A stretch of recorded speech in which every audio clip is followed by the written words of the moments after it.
the Comic Station, issue number 11 for March 13, 2013. I'm Paul Nisi. I'm Scott Cates of the Comic Station.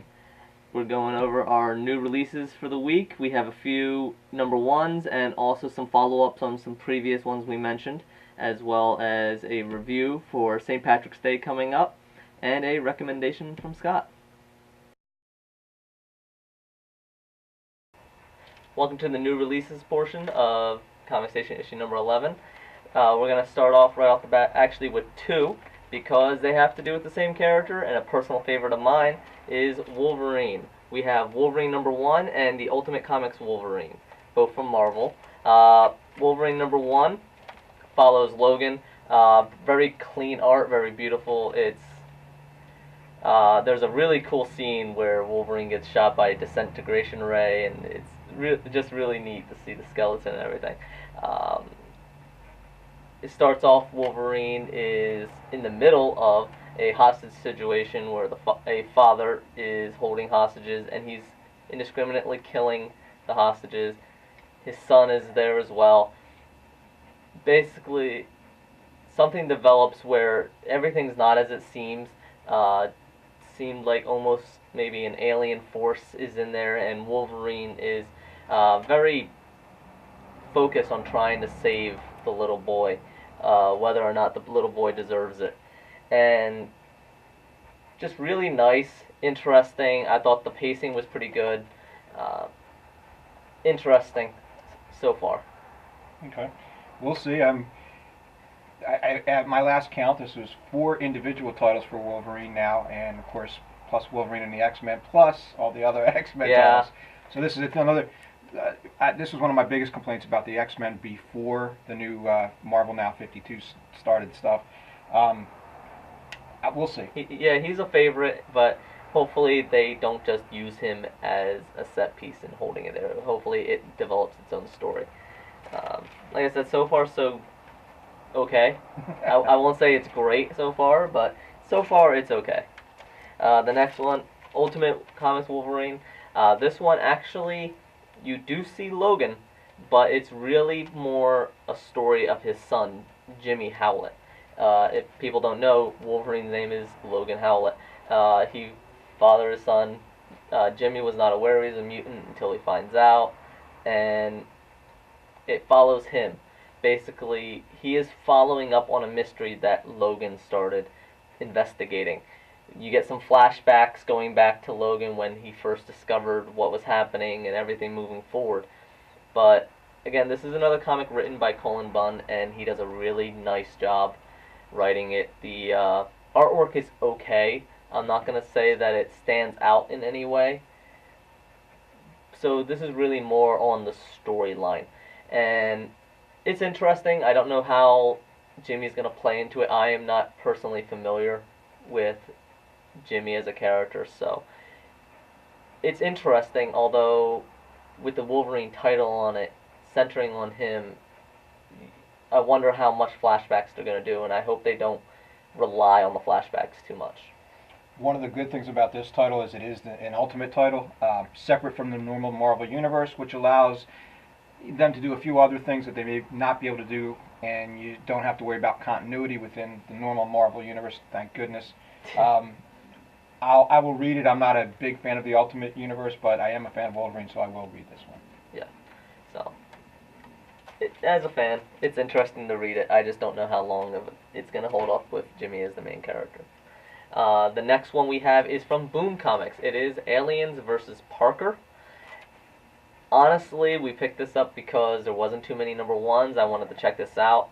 I'd like to sometimes delve into maybe not some of the major titles, and I'm actually glad I did. This was really, really funny, but I have a kind of childish sense of humor. You say fart too many times, I'm going to laugh. So, but basically it follows a group of guys that are glorified delivery men in space. It starts out shooting aliens, going forward, and you think that's what it's about. And of course they do the twist. It's a video game. Childish pranks and name-calling ensue, so forth. And they kind of don't like the rut they're in. They think it's not very exciting. They are glorified pizza men, as the little kids made fun of them as.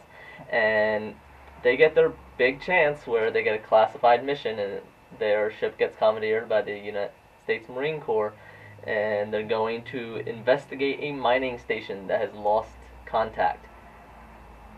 Routine, standard. We all know where that usually goes in a sci-fi story.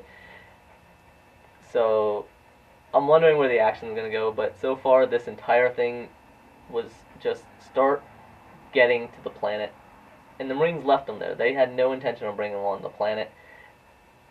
But as little progress as this made action-wise, it was really funny. I had a good time reading it. Really nice.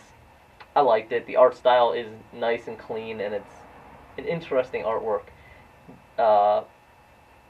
Nothing too stylized, but I liked it. But really, the main thing about this was the funny banter. So That's another new title from Boom. Boom has been pushing them out lately.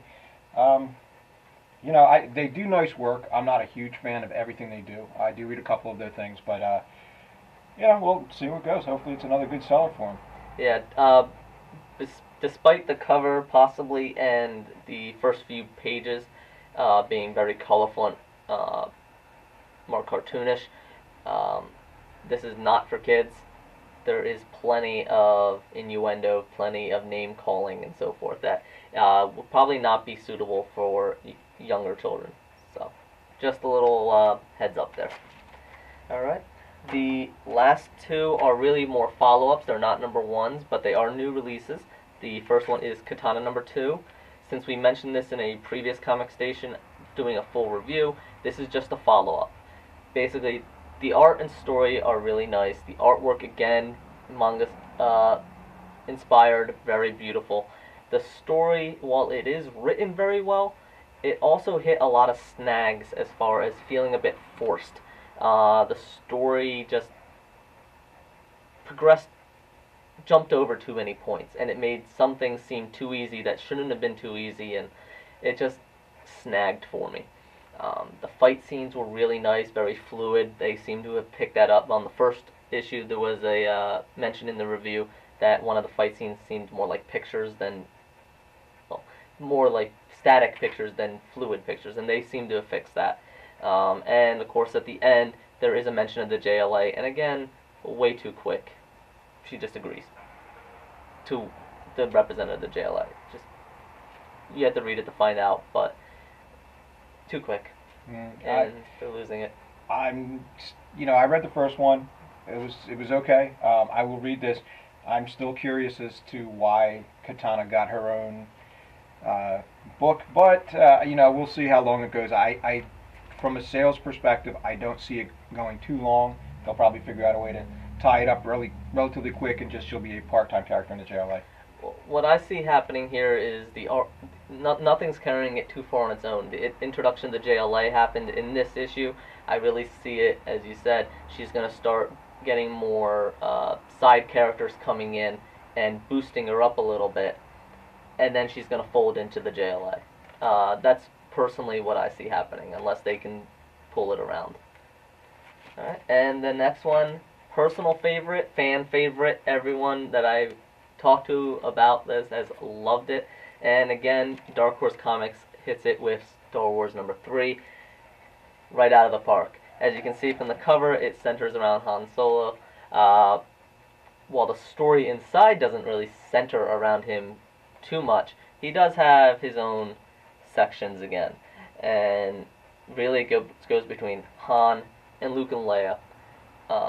Not so much other characters at this time. And Han, as usual, gets into a deal gone bad, and he's in trouble. So there's your action for this issue. And Luke and Leia start hitting heads a little bit, with Luke wanting to being a little bit more rebellious towards Leia's leadership, and maybe being a little cocksure, a little cocky. And it ends with the Imperials are coming. So I'm looking forward to more space battles, more interesting. They're doing a really good job of fleshing out the characters. The artwork is beautiful. This has been, Brian Wood's writing is amazing, so anybody that is a Star Wars fan needs to pick this up. And all I can say is that it sells out every time it comes in. So that's all I need to say about it. Absolutely. All right. Next coming up is the review section and the recommendations. For the review section today, since St. Patrick's Day is coming up over the weekend, I thought it was fitting to do a review of Grimm Fairy Tales St. Patrick's Day special one-shot. This comic, obviously with the Grimm Fairy Tales from Zenescope, they do a beautiful job of being able to take what is typically stories and fairy tales and other mythos and taking it and giving it a modern twist, and as with most fairy tales, inserting a moral as well. They beautiful artwork all the time, maybe a little leaning towards the eye candy for some, but there's no ever complaining about the artwork. The story, as far as it goes, you follow the main character entering a what more appropriate than a Irish pub on St. Patrick's Day, hoping to get some time off, and she finds herself being talked to by different characters, three stories within this one, and each being told by a different person. Each person has their own tale where greed plays a part in it, and this is the story and morals about greed. And being St. Patrick's Day, there is a leprechaun, and it's billed as a horror, even though the artwork and the moral story behind it wasn't really horror to me, but there is a little bit of death going on, and basically everyone that has let greed lead them down that path, whether it be through stealing lies or playing people's hearts against each other, they all get what's coming to them. And in the end, you find that they all made choices, and they all have to live with those choices. So I really liked it. I thought it was really nice, quick, fast read, beautiful artwork. The moral was readily available and relatable, and I mean, it's a quick, fast read. Again, with Grimm Fairy Tales, there's nothing too intense about it. It's just a nice, fat, quick read. You can see the full review on fronttowardgamer.com, along with some additional pictures, but for St. Patrick's Day, it's a nice issue. Great. Now, I'm going to go way off the beaten track here. Yes. I know a lot of shops do not get in independent books, but this is one, if you're watching this, when you go to your local shop, really see if they can get you a copy of this. This is called Dead Man's Party, and this is the #1 issue, and it's by Jeff Marsick and illustrated by Scott Barnett.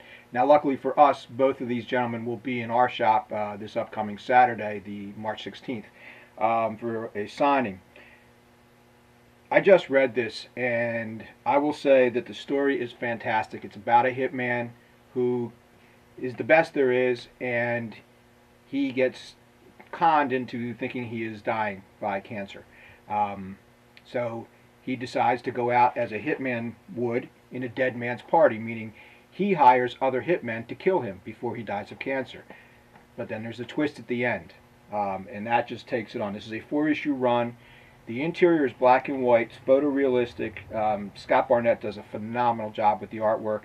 It is definitely for mature readers. There is language, there is nudity, but I will absolutely recommend this book to anybody. Get your shop to look it up and get it in for you. Yeah, obviously this wasn't actually my first look through, but yeah, very cinematic artwork here, very photorealistic, and definitely adult. I'm looking forward to reading this. I look forward to meeting them, but if you like artwork and you really like something that is more of a almost pencil drawings, very photorealistic pencil drawings, definitely check out Dead Man's Party.